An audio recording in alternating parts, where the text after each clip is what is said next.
In this tutorial, we'll look at how to customize dashboard widgets and adjust the layout. We start on the dashboard Automotive Production Line Overview.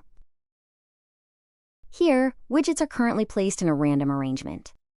To begin customizing, go to the Action menu in the upper right corner and select Edit Layout. This opens a dynamic grid. Now you can simply use drag and drop to rearrange the widgets. Click on a widget, hold it, and move it to the desired position.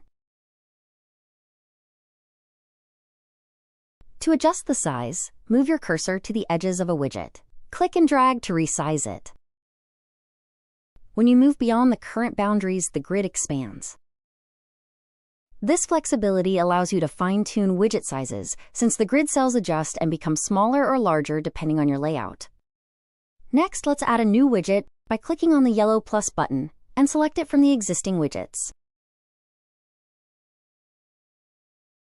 Once added, position it using drag and drop, just like before. Then resize it to fit your preferred layout. And we have finished our dashboard.